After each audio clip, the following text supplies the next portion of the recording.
La première des choses à faire lorsque la personne vous dit quelque chose, par exemple, ce qui vous m'avez proposé est intéressant, mais c'est peut-être un peu trop cher, ou je vais le faire plus tard, quelle que soit l'objection, qu'elle soit abstraite ou concrète, la première des choses à faire, c'est d'apprécier. Appréciez ce qui vient d'être dit. Appréciez ce que la personne vous partage, elle vous dit. Elle a pris la peine de le faire. Ne prenez pas pour vous. Ne le prenez pas personnellement. Prenez le temps d'abord d'apprécier ce qui a été dit. Comment peut-on apprécier? Imaginez la personne vous dit, c'est super, mais c'est un peu trop cher. La première des choses à dire, c'est, je vous remercie de me dire ça, de partager ça. Ça prouve que vous portez de l'intérêt à ce que je viens de vous partager.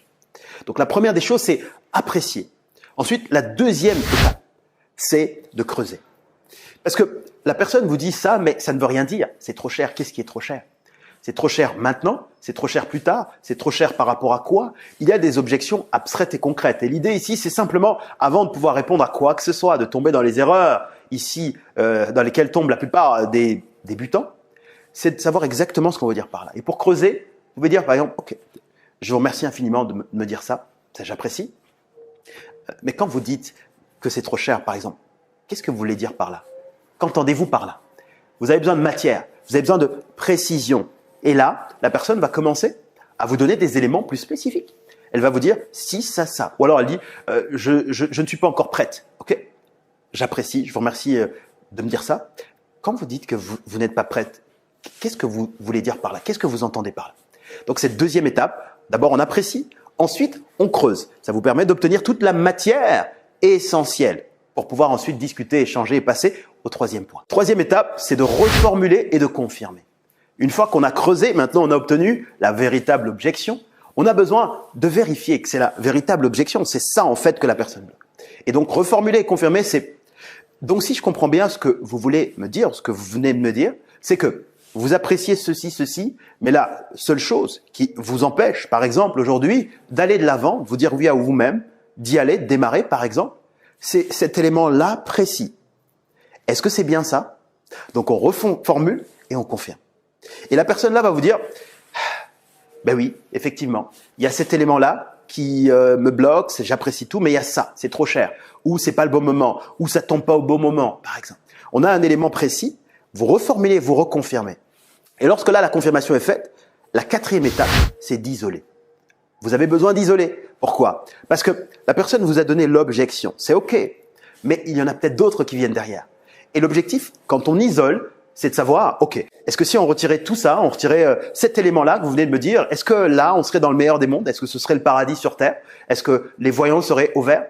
Et comment on fait ça? On dit, si on mettait ça de côté, que ça n'existait pas, cet obstacle n'existait pas, s'il n'y avait pas ce défi que vous me dites là maintenant, cela veut dire que vous auriez pris la décision de démarrer quelque chose que vous auriez voulu faire, qui aurait été pertinent pour vous, à ce bon moment, maintenant, là, précis, et vous attendez la réponse. Et la personne, là, va vous dire soit oui, soit non. Si jamais la personne a une autre objection, qu'elle ne vous a pas dévoilée au départ, c'est là qu'elle va dire non, il y a encore un autre élément. Il y a aussi ça que j'aurais.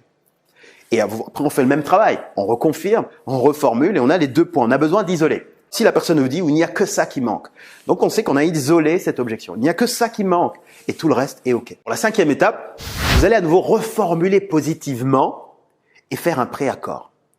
Parce que avant, la personne vous avait dit que l'objection numéro 1, c'était ça. Et vous avez écouté, vous avez apprécié. Ensuite, vous avez creusé pour être certain qu'il s'agissait bien de ça. Une fois que vous avez creusé, ensuite, vous avez reformulé pour être certain d'avoir bien compris la bonne objection. Vous avez ensuite isolé cette objection en disant « si cela n'existait pas, est-ce que ce serait OK? La voie serait libre ?» Et la personne vous a dit « oui ».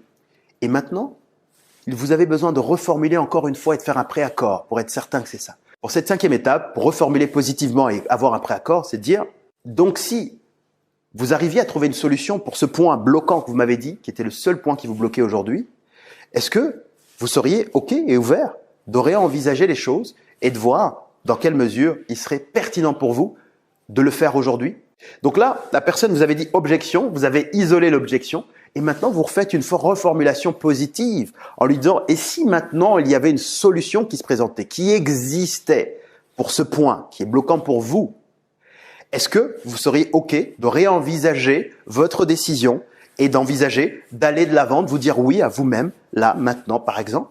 Et à ce moment-là, la personne va réfléchir pour répondre de façon rationnelle, raisonnable, en se disant si vraiment cet obstacle n'existait plus, si j'arrivais à une solution par rapport à ça, est-ce que ce serait positif pour moi ou ça ne le serait pas? Et c'est là que la personne réalise, ben oui, en réalité, oui.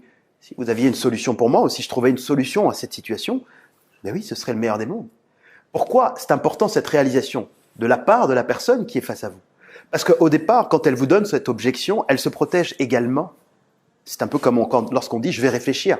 Il n'y a pas vraiment à réfléchir. On sait le montant est trop important ou il y a tel ou tel point, mais il y a une protection que l'on met. Et là, la protection, elle s'en va. Et la personne réalise que ce n'est plus juste pour me protéger face à vous, parce que vous n'êtes plus la personne comme à l'époque qui avait juste besoin de me vendre le produit ou service. Mais là, à ce moment-là, il s'agit de moi. Et si cette solution-là se trouvait? Et si cet obstacle se libérait? Et si jamais vous aviez quelque chose pour moi, ou si vous aviez des pistes d'idées pour moi, est-ce que ce serait plus positif pour moi ou non? Et c'est à ce moment-là, lorsqu'elle réalise que oui, effectivement, ce serait plus positif pour elle, elle va vous dire oui, effectivement. Oui, je marque mon préaccord. S'il y avait une solution par rapport à cette situation, là, maintenant, moi, je ne vois pas, dans mon monde, je ne vois pas, mais s'il y en avait une, absolument. Oui, je déciderais d'aller de l'avant. Et c'est important parce qu'on marque un grand pas avec cette 5e étape, une ouverture, une discussion franche, on parle vrai et on aide la personne à se dire oui à elle-même d'une façon bienveillante, en toute transparence.